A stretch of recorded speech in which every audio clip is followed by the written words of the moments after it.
ప్రియమైన సహోదరి సహోదరులకు ప్రభు పేట వందనాలు శుభములు తెలియజేస్తున్నాను. మీరందరూ బాగున్నారా? మీ అందరి గురించి ప్రార్థన చేస్తూ వస్తున్నాము.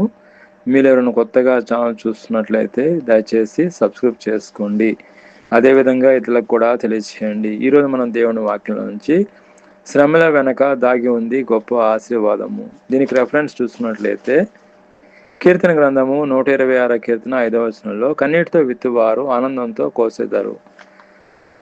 కాబట్టి ఇక్కడ వాక్యం చూసినట్లయితే కన్నీటితో విత్తువారు ఆనందంతో కోసేదారు. అదేవిధంగా మనం అసలు వాక్యం చూసినట్లయితే శ్రమల వెనక దాగి ఉంది గొప్ప ఆశీర్వాదం.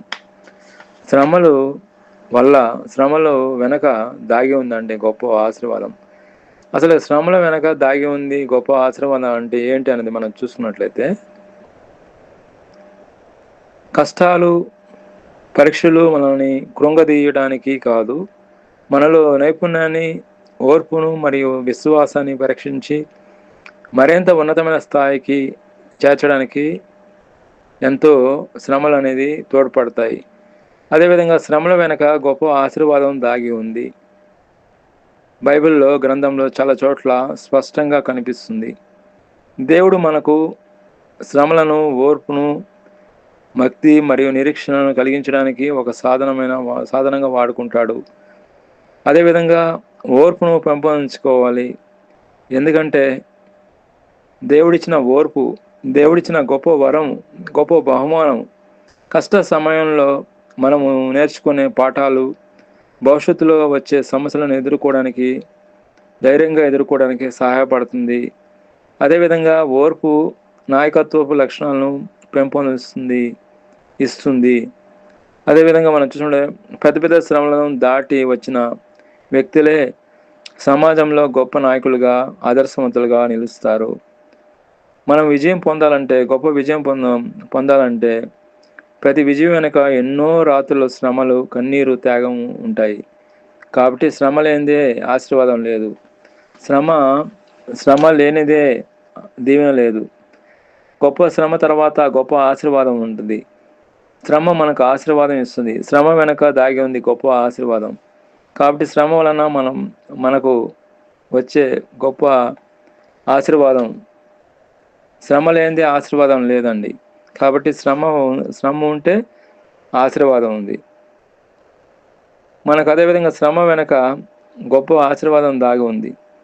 శ్రమల ద్వారా పాఠాలు మనం నేర్చుకుంటాం.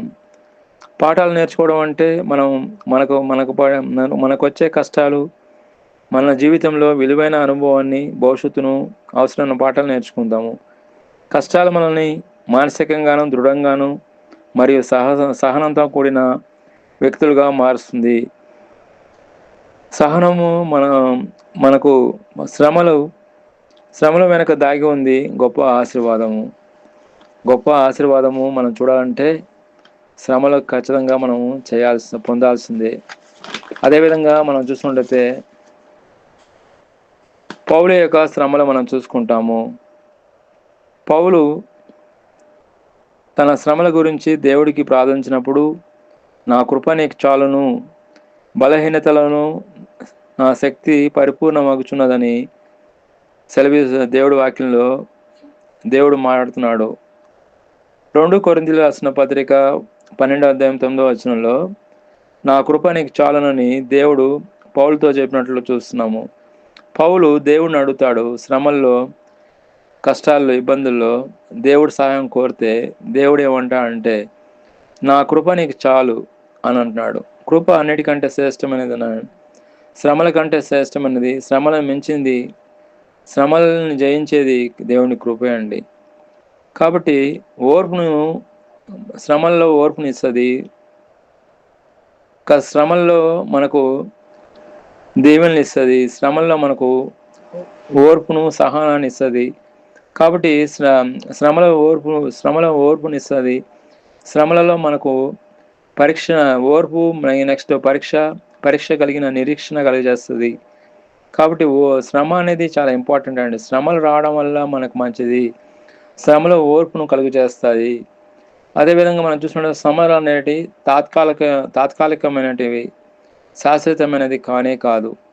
వాటిని ఓర్పుతో భరిస్తే దేవుడిచ్చే ఆశీర్వాదము మరి మహిమ శాశ్వత కాలంగా ఉంటుంది. అదేవిధంగా మనం చూసుకుంటే శ్రమలు తాత్కాలికము, వాటి ద్వారా దేవుడు మనని గొప్ప దీవెనలు ఆశీర్వాదాలు మనకు అనుగ్రహిస్తాడు. శ్రమల వెనక దాగి ఉంది గొప్ప ఆశీర్వాదము. కాబట్టి శ్రమలు అనేటివి మనకు రావడం వల్ల మనకు మంచిదే. అదేవిధంగా మనం చూసుకుంటే శ్రమల వెనక దాగి ఉంది గొప్ప ఆశీర్వాదం గురించి దేవుని యొక్క భక్తులు అనుభవించిన కొన్ని వివరాలు మనం చూసుకున్నట్లయితే, యేసేపు గురించి చూసుకున్నట్లయితే యేసేపు పడిన కష్టాలు, ఆయన ఎన్నో కష్టాలు అనుభవించి ప్రధానమంత్రి అయినట్లు మనం చూస్తున్నాము.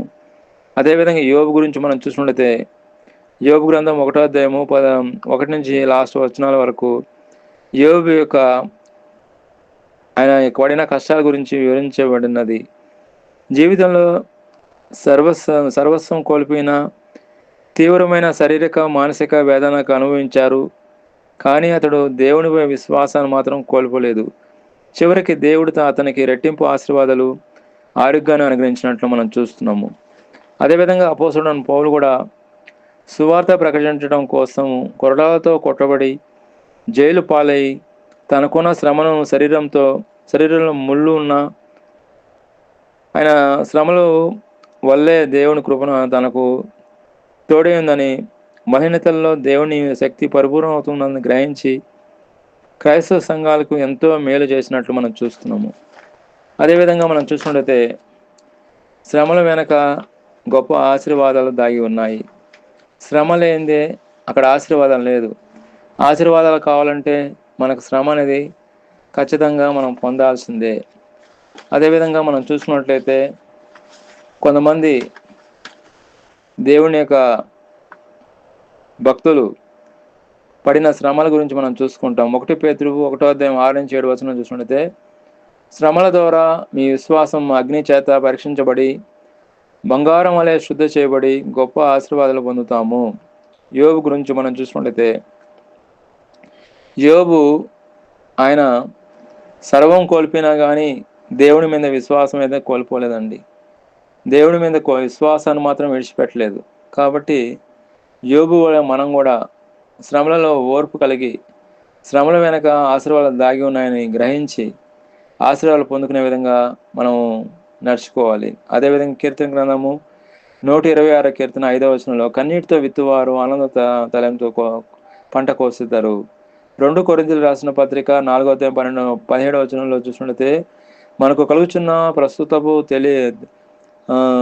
శ్రమలు, తేలికమైన శ్రమలు, అదేవిధంగా అత్యధికమైన నిత్యమైన మహిమను మనకు కలుగు చేయుచున్నది. యాకోబు రాసిన పత్రిక 1వ అధ్యాయం 12వ వచనంలో శ్రమను ఓర్చుకున్నవాడు ధన్యుడు, అతడు పరీక్షకు నిలిచిన తర్వాత ప్రభు తనను ప్రేమించే వానికి వాగ్దానం చేసిన జీవి కిరీటము అనుగ్రహించును. కాబట్టి జీవి కిరీటం అనేది మనకు శ్రమలు అనేటివి వస్తాయి. శ్రమలను ఓర్చుకున్నవాడు ధన్యుడు, అతడు పరీక్షకు నిలిచిన తర్వాత ప్రభు అతను ప్రేమించిన వారికి వాగ్దానం చేసిన జీవి కిరీటం అనుగ్రహించును. కాబట్టి మనం చూసినట్లయితే దేవుడి వాక్యం చూసినట్లయితే శ్రమల వెనక దాగి ఉంది గొప్ప ఆశీర్వాదము. దేవుడి వాక్యం దీవించిన గాక. ప్రార్థన. ప్రియమైన మా పరలోక తండ్రి యేసుక్రీస్తు ప్రభు పరిశుద్ధ నామమును బట్టి మీ సన్నిధికి వస్తున్నాం దేవా. శ్రమల వెనక దాగి ఉంది గొప్ప ఆశీర్వాదం. నేను ఈ వాక్యం ఎవరైతే వింటున్నారో వాళ్ళందరి జీవితంలో నెరవేర్చమని ప్రభువైన యేసుక్రీస్తు నామములో ప్రార్థన చేస్తున్నాం తండ్రి. ఆమేన్.